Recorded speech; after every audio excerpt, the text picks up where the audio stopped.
Is Calvin Reeves and I'm 63 years old. I drove trucks for 31 years. I've seen the inside of every interstate from Ohio to the Oregon coast, slept in rest stops in the middle of nowhere, eaten bad coffee at 3 a.m. in diners that probably don't exist anymore. I know what it means to be away from the people you love. You tell yourself it's for them. You tell yourself that every mile you put behind you is another mortgage payment, another semester of college, another year of security for your family. And for a long time I believed that. I really did. What I'm about to tell you, I need you to understand that I never saw it coming. Not from her, not in my own house. My daughter's name is Iris. She's the kind of person who remembers everyone's birthday without writing it down, who brings soup to neighbors she barely knows when they're sick, who laughs with her whole body.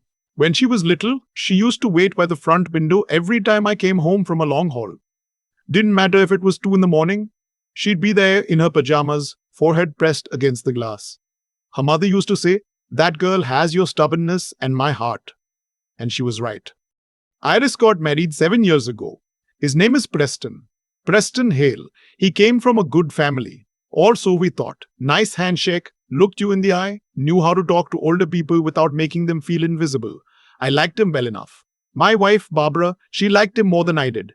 She thought he was solid, dependable, the kind of man who shows up. I retired 2 years ago. My niece finally told me enough was enough, and Barbara had been asking me to stop for years. So I did. We had a little money saved, the house was paid off, and we figured we'd finally get to enjoy some of the time we'd spent apart all those years. Barbara and I started going to Iris's place every Sunday for dinner. It became our thing. Preston would brew something, Iris would make her mother's potato salad, and we'd sit on the back porch until the fireflies came out. That's when I first noticed something was off. It wasn't anything dramatic. It wasn't a bruise or a broken dish. It was smaller than that. It was the way Iris laughed too quickly at Preston's jokes, even when they weren't funny. The way she'd glance at him before answering a simple question, like she was checking whether she had permission. One Sunday, I asked her if she'd thought about going back to her painting. She used to paint beautiful stuff, landscapes mostly, and she said, "Oh, I don't really have time for that anymore." But she looked at Preston when she said it, not at me. I told Barbara about it on the drive home. She said I was reading too much into things. Maybe so. I was new to being around people full time. 31 years on the road gives you a tendency to overanalyze the quiet moments when you finally get them. But then the Sunday visits started getting shorter. Then they stopped altogether. Iris called less. When she did call, there was a tightness in her voice I didn't recognize. Like she was talking around something, not through it. She'd say she was fine, she was busy, work had been hectic. She worked as a dental hygienist at a practice in Dayton, 30 minutes from their house. She loved that job. She'd had it for 9 years. In March, her co-worker Shelley, a woman Iris had known since high school, called me out of the blue. Shelley had my number because Iris had listed me as her emergency contact at work. Shelley wasn't calling about an emergency. She was calling because she was worried. She told me Iris had quit the job. Just put in 2 weeks' notice without any explanation. Shelley said Iris had been off for months before that. Showing up tired, distracted, sometimes with eyes like she hadn't slept. Shelley had asked her directly if everything was okay at home. Iris had smiled and said of course it was. I called Iris that afternoon. She said she'd quit because she and Preston were thinking about starting a family and she wanted to be home for that. It was a reasonable explanation. It made sense on paper. But something about the way she said it, rehearsed almost, sat wrong with me. I started paying closer attention. The next time I saw her, I noticed she'd lost weight. She didn't need to lose. Her hands looked thin. She used to wear her hair down. Now she kept it pulled back tight. Little things. The kind of things you might miss if you weren't looking. I was looking. I asked Barbara if I was being paranoid. She said, "Calvin, you drove a truck for 30 years. You know what it looks like when something's about to go wrong." That was all she needed to say. I didn't confront Iris right away. I know my daughter. She would have defended him, protected him, and then he would have made sure I had even less access to her. I've seen it happen to other families. You go in swinging and you lose the person you're trying to help. So I thought about it. I thought about it for 2 weeks. What I did next, I'm not ashamed of. I'd do it again. I told Iris I needed to drop off some of Barbara's old kitchen equipment she'd been asking for. Iris said to come by Thursday afternoon while Preston was at work. I came by. I dropped off the boxes. I stayed for coffee. And before I left, while Iris was in the bathroom, I placed a small audio recorder under the lip of the kitchen counter, behind the flour canister. It was a compact digital recorder, the kind I used to keep in my truck cab to record route notes. Long battery life. External storage. I'd charged it the night before. I drove home telling myself I wouldn't find anything. That this was a foolish old man's anxiety.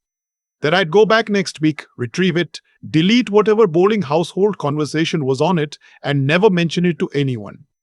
I did not delete it. I sat in my truck in my own driveway for an hour and 20 minutes after I plugged in the earbuds. I didn't go inside.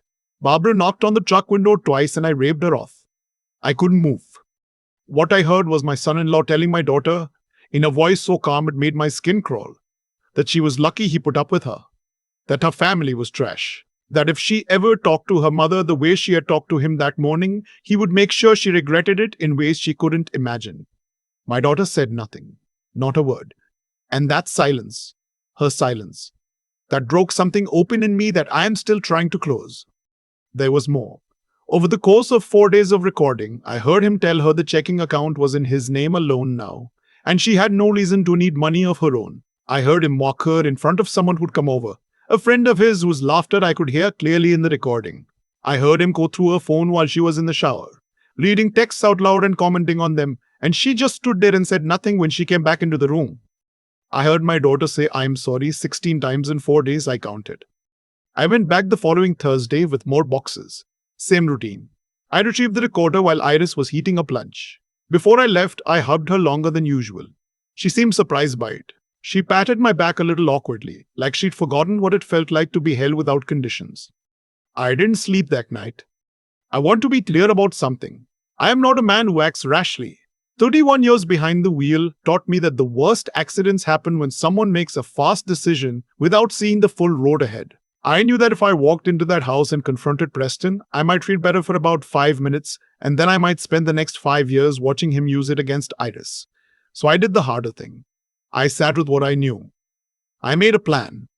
I called a lawyer on Monday morning. A woman named Judith Ansley, out of Dayton, who specialized in domestic cases. I found her through a recommendation from our pastor. I explained what I had. She told me Ohio is a one-party consent state, meaning the recording was legal as long as one party in the conversation consented to being recorded. In this case, Iris was a party to the conversation, and while she hadn't consented explicitly, the legal picture wasn't clean-cut. She advised me on what to do next. I spent the next 3 weeks building a record. I kept a written log with dates and times of every call from Iris, every interaction I observed. I asked Shelley, with her permission, to write down what she remembered from the months before Iris quit. Shelley said she'd been wanting to do something and didn't know what. She wrote 4 pages. Then came the part I had not planned for.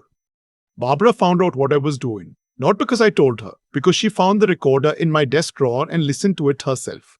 I came home from my walk one morning and she was sitting at the kitchen table with her hands flat on the surface and her eyes red. She didn't say anything for a long time. Then she said, "How long have you known?" I sat down. I told her everything. She cried in a way I had not seen her cry since her mother died. And then she straightened up, wiped her face and said, "What do we need to do?" I love that woman more than I have words for. We decided together that we needed to get Iris out before we confronted anyone or involved the courts. The goal wasn't to punish Preston, not yet. The goal was to make sure our daughter was safe and had somewhere to go. We couldn't let him know what was coming. We both understood that men like him, when they feel cornered, can become unpredictable. I called Iris on a Tuesday. I told her that Barbara had fallen and hurt her hip, that the doctor wanted her off her feet for 2 weeks, and that I needed help around the house. I asked if she could come stay with us for a little while. Iris said she'd have to ask Preston. I said, "Honey, I'm not asking him, I'm asking you." There was a long pause. She said she'd call me back. She called back 40 minutes later and said she could come for a week. She showed up on Thursday with one bag for a week's stay. My wife and I exchanged a look over her shoulder when we hugged her at the door. That first night, after dinner, Iris went to bed early. Barbara and I sat at the kitchen table and we made a decision. We weren't going to ambush Iris with what we knew. We were going to let her feel safe first. Let her remember what it felt like to be in a house where no one was keeping score. By the 3rd day, something shifted. She started sleeping in. She started eating. She sat on the back porch with Barbara for 2 hours one afternoon, and I heard them laughing. Real laughing, not the kind I'd been watching her perform for the last year. On the fifth night, she came downstairs after we'd gone to bed. I heard her in the kitchen. I came down and found her sitting at the table in the dark with a glass of water, staring at nothing. I sat down across from her. I didn't say anything. Sometimes the best thing a father can do is just occupy the same space without making demands of it. She said, I don't know when it started. I said, that's okay. She said, I keep thinking I made it worse, that if I'd just been better at things, he wouldn't. And she stopped. I said, Iris, look at me. And when she did, I said, nothing you did made him treat you that way. Nothing. That is not how love works. And you know that because you grew up watching your mother and me. She started crying. The quiet kind, the kind that's been stored up for a long time. We talked for 3 hours that night. I did not show her the recording. I didn't need to. She knew what had been happening. She'd known for a long time. What she hadn't known was that there was a way out that didn't end in her losing everything. Her home, her sense of herself, her family. I told her about Judith Ansley. I told her what our options were. I told her that whatever she decided, her mother and I would be there, and she would never have to go back to that house alone. She wiped her face with the back of her hand, the same way she used to do when she was 7 years old. And she said, I don't want to go back. We contacted Judith the next morning. What followed was not easy, and it was not fast. Preston did not take it quietly. He called the house 3 times a day for the first week. When Iris didn't answer, he started calling me. I answered every call. I spoke to him calmly, the way you speak to someone when you need them to keep underestimating you. I said things like, she just needs a little space, son. Give her some time. I needed him to believe he still had leverage. He hired a lawyer. So did we. He told his lawyer that Iris had abandoned the marital home. Our lawyer filed first. Ohio law has provisions for financial abuse in the context of domestic cases, and the fact that Preston had removed Iris from the joint checking account without her consent, which we had documented through bank statements Iris was able to access once she was safely away, that mattered. The fact that she had left her career, her friends, her family, in ways consistent with isolation and control. That was documented through Shelley's written account, through Iris's own testimony, and through the phone records showing the pattern of restricted contact with family. I will not pretend the recording was central to the legal case. Judith was careful about how it was used, but it existed, and Preston's lawyer knew it existed, and that changed the negotiation. The divorce was finalized 8 months after Iris came to stay with us. She got half of the equity in the house, which was considerable. They'd bought up the right time in a good neighborhood, and the market had treated them well. She got her car. She got her half of the savings. She did not get back the 2 years of her career she had lost, or the friendships that had quietly dissolved while Preston made her world smaller and smaller. Those things don't show up in a legal settlement. I think about that sometimes. Preston moved to Cincinnati. I heard from a neighbor of theirs that he remarried within a year. I hope that woman has people in her life who are paying attention. Iris moved into an apartment in Yellow Springs, a good town full of artists and teachers, the kind of place where nobody looks at you sideways if you're starting over. She got her dental hygienist license reinstated and found a practice that was glad to have her. Last spring, she started painting again. She texted me a photograph of the first one she finished. It was a field at dusk with the light going amber and pink the way it does just before the dark comes in. It was the most beautiful thing I'd ever seen. She comes for Sunday dinners again, every week unless one of us is out of town.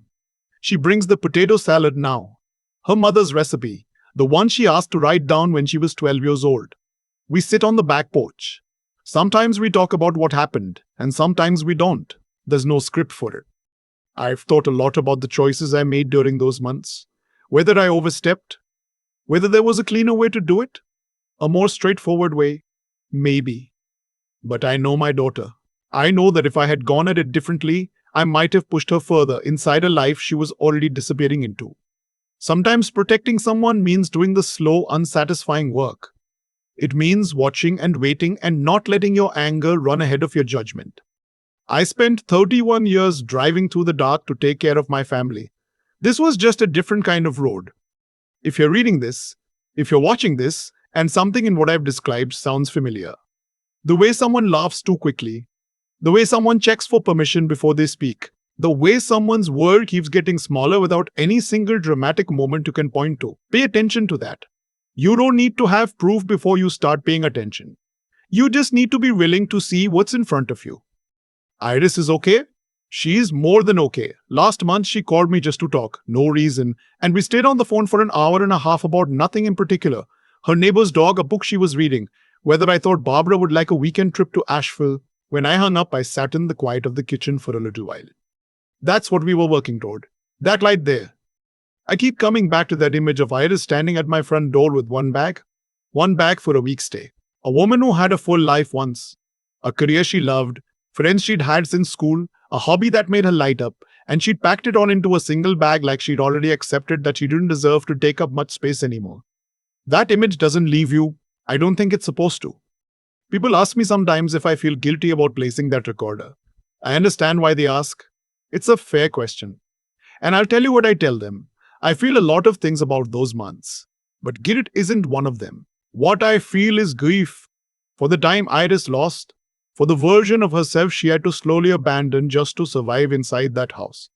And I feel something harder to name, something like a reckoning. Because the truth is, I had seen the signs earlier than I admitted to myself. I noticed the way she laughed too quickly. I noticed the glance she gave him before answering my simple question about painting.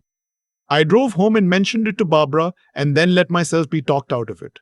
That is the part I carry. There's something I've come to understand about the kind of harm Preston did to my daughter. It didn't announce itself. There was no single moment you could point to, no event that would hold up cleanly as evidence.